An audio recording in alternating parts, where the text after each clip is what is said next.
Jumpa lagi dengan saya para sahabatku terkasih dimanapun berada. Semoga kita semua dalam keadaan baik dan sehat. Para sahabatku terkasih, sesi ini saya mengajak kita untuk melihat dua hal penting dalam perayaan Ekaristi.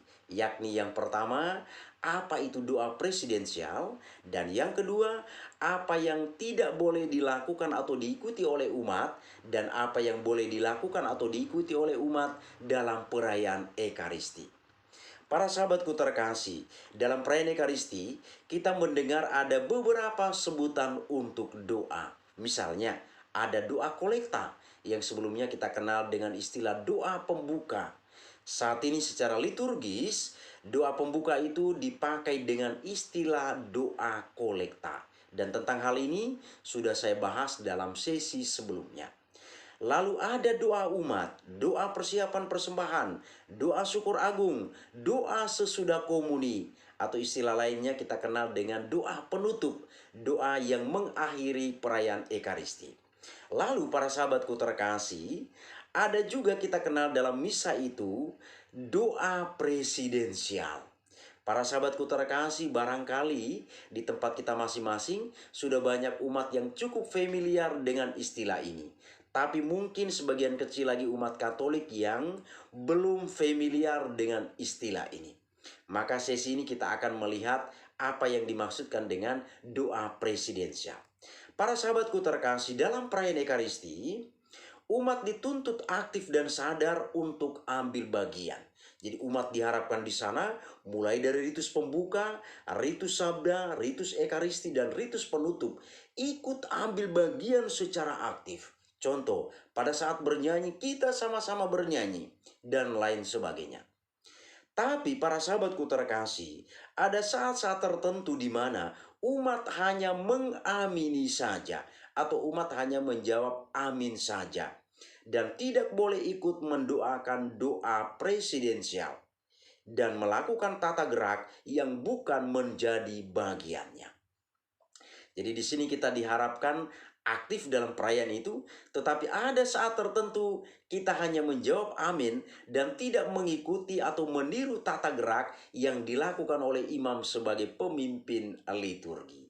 Para sahabatku terkasih, mari kita lihat yang pertama, apa itu doa presidensial. Doa presidensial adalah doa pemimpin.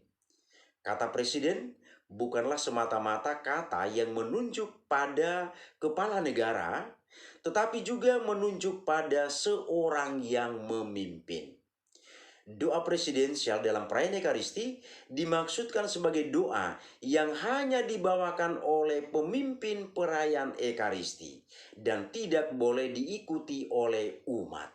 Kita lihat dalam misa itu para sahabat sekalian, ada juga imam yang ikut serta dalam misa itu. Dan para imam itu disebut dengan imam konselebran, imam yang ikut ambil bagian. Nah, di sana imam konselebran saja tidak ikut mendoakan doa presidensial, apalagi kita selaku umat.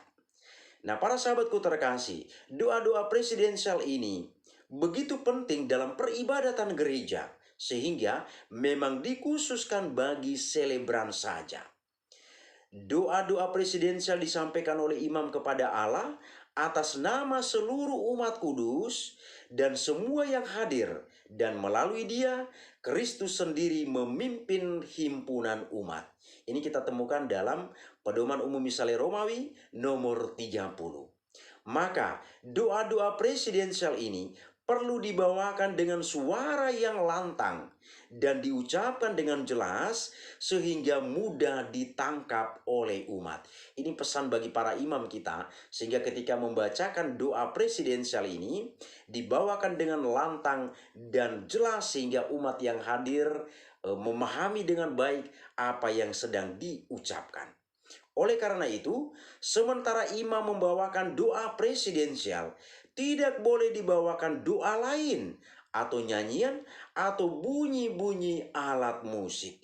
Ini tercatat dengan jelas dalam Pedoman Umum Misale Romawi nomor 32.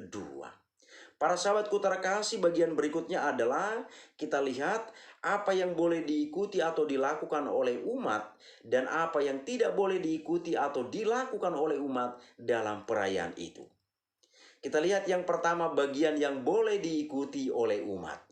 Pertama, aklamasi dan jawaban-jawaban terhadap salam dan doa imam. Itulah kita temukan dalam Pedoman Umum Misale Romawi nomor 35. Kemudian berbagai pernyataan, misalnya tobat, syahadat, doa umat, demikian juga doa Bapa kami. Lalu ikut bernyanyi, misalnya kemuliaan, referen Mazmur tanggapan, bait pengantar Injil, lagu persiapan persembahan kudus, dan lain sebagainya, hingga lagu penutup. Ini misalnya kita temukan dalam Pedoman Umum Misale Romawi nomor 37. Memberikan persembahan, ini yang keempat, apa yang boleh dilakukan oleh umat. Memberikan persembahan atas diri pribadi dan atas hasil bumi atau karya kita. Kemudian yang kelima, mengikuti tata gerak tubuh dan indrawi tertentu pada saat-saat tertentu. Yang keenam, mengikuti saat-saat tenang dan hening, terutama sepanjang doa syukur agung. Dan yang ketujuh, menyambut komuni dengan hormat dan penuh iman. Inilah hal-hal yang boleh dilakukan atau diikuti oleh umat selama perayaan Ekaristi itu berlangsung. Nah, bagian berikut, apa yang tidak boleh diikuti atau dilakukan oleh umat dalam perayaan itu. Yang pertama, tanda salib awal dan akhir perayaan Ekaristi. Di sana imam membuat tanda salib dengan mengatakan, dalam nama Bapa dan Putra dan Roh Kudus. Umat tidak perlu mengucapkan hal yang sama. Cukup membuat tanda salib pada dirinya sendiri dan kemudian menjawab amin. Nah, ini pernah saya perhatikan juga ketika imam mengucapkan dalam nama Bapa dan Putra dan Roh Kudus, ada juga umat yang ikut mengucapkan.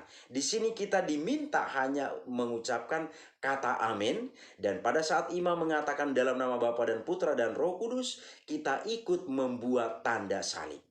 Kemudian yang kedua, doa-doa presidensial yang lain di mana umat hanya menjawab amin. Misalnya doa pembuka atau doa kolekta. Kemudian doa persiapan persembahan. Kemudian akhir dari doksologi pada doa syukur agung. Lalu doa damai. Misalnya doa damai itu isinya, Tuhan Yesus Kristus janganlah memperhitungkan dosa kami, dan seterusnya. Kemudian doa sesudah komuni. Inilah yang tidak boleh diikuti oleh umat. Para sahabatku terkasih, berikut ini juga ada beberapa tata gerak yang bukan merupakan tata gerak umat, dan ini tidak boleh diikuti atau dilakukan oleh umat. Yang pertama, imam merentangkan tangan pada saat mendoakan atau menyanyikan doa Bapa kami, dan ketika membawakan doa-doa presidensial yang lain. Pada saat imam merentangkan tangan dalam doa Bapa kami, kalau kita perhatikan, kadang di gereja kita itu di saat doa Bapa kami ini diucapkan atau dinyanyikan, banyak juga umat membuat gerakan tangan yang aneh-aneh. Ada juga seolah-olah ikut merentangkan tangan. Para sahabatku terkasih, di sini kita dituntut untuk tidak ikut apa yang dilakukan oleh imam itu. Kemudian yang kedua, menumpangkan tangan di atas objek atau benda atau subjek orang sebagai simbol turunnya Roh Kudus. Ini tidak boleh kita lakukan, hanya boleh dilakukan oleh imam. Kemudian yang ketiga, membuka tangan dan mengatupkan kembali sebagai tanda ajakan kepada umat saat imam mengatakan marilah berdoa. Ini hanya boleh dilakukan oleh imam. Yang keempat, menengadah ke atas menyapa Allah saat imam mengangkat bahan-bahan persembahan sebelum doa persiapan persembahan. Yang kelima, memberkati dengan tanda salib. Awam tidak diperkenankan memberi berkat kepada orang lain dengan tanda salib kecuali imam. Jadi hanya imam yang boleh memberikan berkat. Dan juga mengangkat tangan sebagai ajakan kepada umat setelah salam, Tuhan sertamu. Itu hanya boleh dilakukan oleh imam.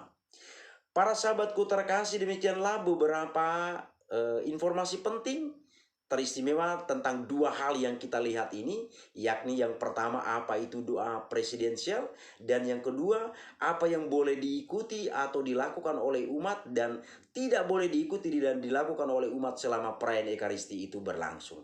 Semoga bermanfaat bagi kita. Terima kasih, Tuhan memberkati.